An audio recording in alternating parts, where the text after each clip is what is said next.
अस्सलाम स्टूडेंट। बेटा आप लोगों का ना अगला टॉपिक है ECO और SAR की, लेकिन ये ना लॉन्ग क्वेश्चन में नहीं आता। आप लोगों ने ना बस इसके ना जो शॉर्ट क्वेश्चंस आपके चैप्टर के एंड में होंगे ना वो आप लोगों ने कर लेने हैं। इसको फ़िलहाल छोड़ दें। आज जो आपने करना है वो है मैं बैरूनी शरह मुबादला या फॉरेन एक्सचेंज रेट। ठीक है, इसको कहते ये कैसे होता है, price of one currency in terms of others. ठीक है, एक जो आपकी होती है कि आप बैनुल अक़वामी तिजारत के बुनियादी असूल के तहत हर मुल्क दूसरे मुल्क से अशिया मंगवाता है जिन्हें वो अपने मुल्क में तैयार नहीं कर सकता। ठीक है, तो या उसको तैयार करने के अखराजात ज़्यादा आते हैं। अब ठीक है, चूँकि बैनुल अक़वामी तिजारत के लिए मुल्क की करेंसी तो इस्तेमाल नहीं हो सकती। अगर जापान से चीज़ें मंगवा रहे हैं तो जापानीज़ येन इस्तेमाल होगा, या अमेरिका की कोई चीज़ मंगा रही है तो अमेरिकन डॉलर इस्तेमाल होगा। ठीक है, या फिर इंटरनेशनल करेंसीज़ हैं। ठीक है, बैनुल अक़वामी सतह पर लेन देन के लिए एक मुल्क अपनी करेंसी को गैर मुल्की करेंसी में एक ख़ास शरह से बदलता है। ठीक है, तो इसको क्या कहते हैं, शरह मुबादला कहते हैं। एक मुल्क अपनी करेंसी को दूसरे मुल्क की करेंसी से जिस शरह से बदलते हैं उसको क्या कहते हैं, एक्सचेंज रेट कहते हैं। ये शॉर्ट क्वेश्चन भी आ सकता है, लॉन्ग भी आ सकते हैं। शरह मुबादला की इकसाम। ठीक है, मुतय्यन शरह मुबादला। ठीक है, मुतय्यन शरह मुबादला क्या होती है, इस वक्त पाउंड, डॉलर और यूरो को बैनुल अक़वामी करेंसियों का दर्जा हासिल है। ये करेंसी पूरी दुनिया में काबिल कबूल है। इसके अलावा सोने को भी बैनुल अक़वामी हैसियत हासिल है।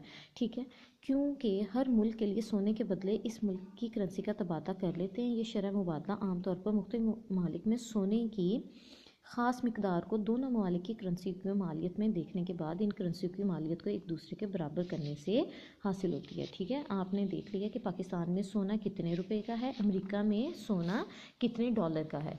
तो जितने में वो जहाँ पे वो जो है एक मतलब एक औंस सोने की कीमत पाकिस्तान में और इसी तरह आपकी अमेरिका में, तो जितना वो सोना ख़रीदा जाता है उसके बराबर जो है वो आपने करेंसी की मालियत जो है वो कर लेनी है। इसको कहते हैं फ़िक्स्ड एक्सचेंज रेट।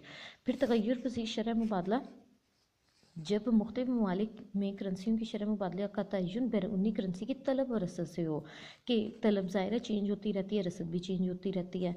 ठीक है, तो तलब ज़्यादा हो तो शरह मुबादला बढ़ जाएगी, तलब कम हो तो शरह मुबादला कम हो जाएगी। ठीक है, अब जो है वो कहते हैं इस निज़ाम के तहत दोनों ममालिक ना तो तलाई मेयार ज़र के तहत होते हैं ना ही सोने के तहत। ठीक है, 9 जनवरी 1982 से हुकूमत पाकिस्तान अपनी करेंसी की डॉलर से वाबस्तगी ख़त्म करके तग़य्युर पज़ीर शरह मुबादला की पॉलिसी इख्तियार कर ली। अब दुनिया के मुख्तलिफ ममालिक के साथ शरह तबादला रोज़ाना स्टेट बैंक ऑफ पाकिस्तान की बैरूनी करेंसी की तलब और रसद को पेश नज़र रखकर करता है। ठीक है, जब तलब और रसद के ज़रिए की जाती है तो इसको कहते हैं तग़य्युर पज़ीर शरह मुबादला। वो कहते हैं करेंसी शरह तब्दील होने की दर्ज झैल वजूहात होती हैं। बैनुल अक़वामी तिजारत, जब कोई मुल्क किसी दूसरे मुल्क के साथ बहुत ज़्यादा अशिया मंगवा ले तो इसकी दूसरे मुल्क की करेंसी के लिए तलब ज़ाहिर बढ़ जाएगी और वो करेंसी महंगी हो जाएगी दूसरे मुल्क की। ठीक है, इसी तरह कर्ज़ा, जब कोई मुल्क कर्ज़ा किसी दूसरे मुल्क से लेता है तो इस मुल्क के ज़र की कदर दूसरे मुल्क के मुकाबले में क्या हो जाती है, कम हो जाती है।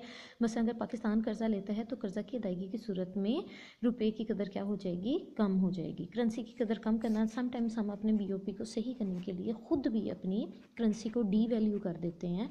ठीक है, तो इस तरह से भी आपकी शरह मुबादला फिर ज़ाहिर है बढ़ जाएगी। जब आपने अपनी करेंसी की कदर को कम कर दिया, डी वैल्यू किया, तो शरह मुबादला बढ़ गई।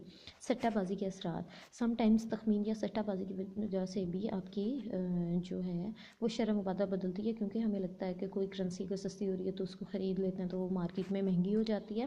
तो इस वजह से भी आपकी शरह मुबादला जो है इसमें तब्दीली आ सकती है। ठीक है, अब ये वाले हो गए और आपने जो चैप्टर के एंड में लिखे हुए हैं ना ECO और SAR के शॉर्ट क्वेश्चन वो भी करने हैं।